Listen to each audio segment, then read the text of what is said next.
First share करण्यापेक्षा आधी मी सरांना थँक्स म्हणेन की या कम्प्लीट सेशनसाठी. कारण येस, तुषार म्हणाला तसं हा लाईफ चेंजिंग सेशन होता. म्हणजे नॉर्मली आपण ट्रेनिंग सेशन चालू आहे, ट्रेनिंगच्या व्यतिरिक्त आपण काही ठीक नाही करत. बट ॲक्च्युली ही ट्रेनिंग नव्हती, ही एक डेव्हलपमेंट होतं की तुमच्यामध्ये काय आहे पोटेन्शियल जे हिडन आहे ते तुम्ही सरफेस आउट करत होता. सो सरांचं टीचिंग्स किंवा आपल्याला असं म्हणजे मला असं म्हणजे वाटतं सर जाम हार्ड आहेत, म्हणजे फार एकदम स्ट्रिक्ट आहेत. आणि पण नंतर एक गोष्ट फार म्हणजे माझ्या मॅडम आहेत, संस्कृतच्या मॅडम आहेत. सो त्यांच्याशी नॉर्मली कधी भेट झालं तर असंच गप्पा व्हायच्या. तर त्यावेळी त्यांना मी जस्ट सांगितलं मॅडमला की मॅडम असं असं माझं चाललं आहे डेव्हलपमेंट. तेव्हा त्यांनी मला सांगितलं अरे खूप चांगलं आहे.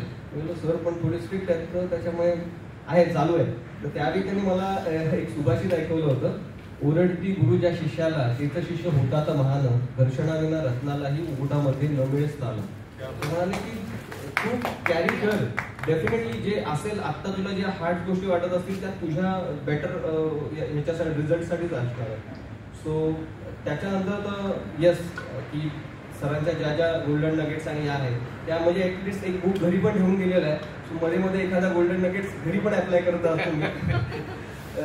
माझ्या वाईफला मी जेव्हा सांगितलं की वाईफ म्हणाली म्हणजे माइंडसेट तिचा अरे काय तू हे जे करत आहे ते नाही करत आहे, तू तिकडे काय करणार आहे. म्हणजे जे मी सरांना पण सांगितलं की काय म्हणतात आहे वैराचं घर शेजारी, मी घरातच वैरी असतो एक आपला जो क्रिटिसाइज करत असतो.